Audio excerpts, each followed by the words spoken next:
में 5 जहर हैं, पांचों जहर को बाहर निकालो आप।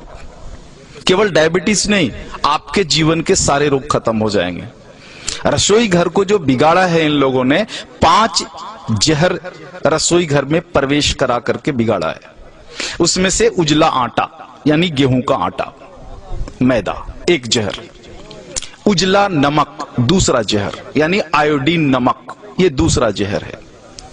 तो गेहूं छोड़ा तो कहां जाना है? बाजरी, जवारी, मकई, मड़ुआ के पास जाना है, जौ के पास जाना है। उजला नमक अगर छोड़ना है तो कहां जाना है? सेंधा नमक पर जाना है, काला नमक पर जाना है, आपके यहां के सांभर झील के नमक पर जाना है, यह शुद्ध नमक है। तो दूसरा जहर हुआ। तीसरा जो जहर इन्होंने डाला है चीनी। चीनी का पिंड छोड़ो, चीनी बंद कर दो। चीनी की जगह जितनी इच्छा है उतना गुड़ खाओ, भूरा खाओ, खांड खाओ। ये डायबिटीज की अच्छी दवा है। गुड़ डायबिटीज की अच्छी दवाओं में से एक है। हमारे यहां जितने डायबिटीज के मरीजों की चिकित्सा होती है ना, सबको लिख के देता हूं प्रिस्क्रिप्शन पैड पर, प्रतिदिन गुड़ खाओ। हाँ, रसगुल्ला खाने का मन है जरूर खाओ, गुड़ वाला खाओ। जिलेबी खाने का मन है जरूर खाओ, गुड़ वाली जिलेबी खाओ। बालूशाही खाने का मन है, गुड़ वाली खा लो। जितना मीठा खाने का मन है खाओ, गुड़ वाली खा लो। तो तीसरा जो जहर है वो आपका चीनी है। हाँ। और जो चौथा जहर है वो है रिफाइन। हाँ, इस रिफाइन को बाहर निकालो। ये तेल नहीं है। आर्थराइटिक्स भी सबसे ज्यादा राजस्थान के लोगों को है।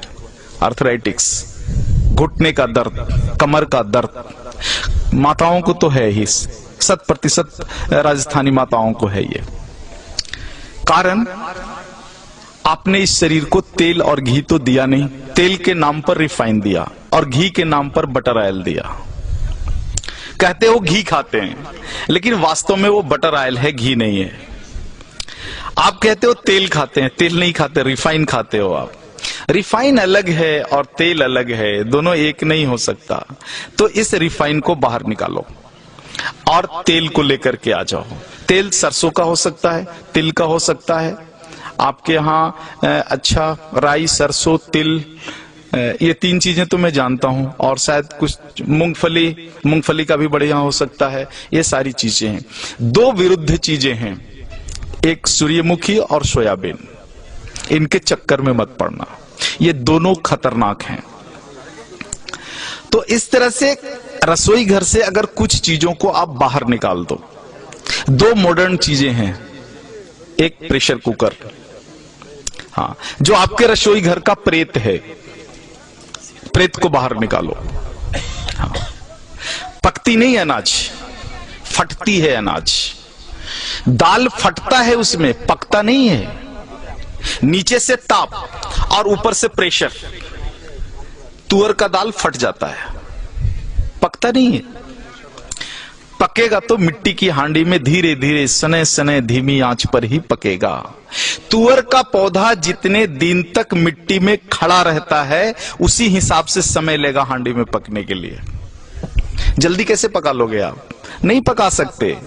वो मिट्टी में 10 महीने तक खड़ा रहा है तो 10 मिनट तो लेगा ना चूल्हे पर पकने में। आप फटाफट 2 मिनट में पका लोगे, पकता नहीं, फट जाता है। अनाज को, फटा हुआ अनाज खाओगे तो गड़बड़ तो होगी ही, पका हुआ अनाज खाओ। प्रेशर कुकर में कोई भी अनाज नहीं पकता, केवल फटता है। तो इस प्रेत को बाहर निकाल दो। और दूसरा प्रेत तो कम है, जो है फ्रिज, हाँ, इसको बाहर निकाल दो। शरीर को अग्नि चाहिए। फ्रिज की सारी वस्तुएं शरीर के अग्नि को खराब कर देने वाली है। शरीर में अग्नि नहीं होगा तो पचेगा ही नहीं, और पचेगा नहीं तो सड़ेगा, और सड़ेगा तो वायु निकलेगा, और वायु निकलेगा तो पता है वायु क्या क्या करता है? पूरे शरीर में उपद्रव करता है। पैरालिसिस इसी में से आया हुआ है, हार्ट अटैक इसी में से आया हुआ है, ब्रेन हैमरेज इसी में से आया हुआ है। तो ये 2 प्रेत को निकाल दो, और इन वस्तुओं को अगर आप निकाल दो रसोई घर से बाहर, तो बचा हुआ 25% डायबिटीज वहीं खत्म हो जाता है।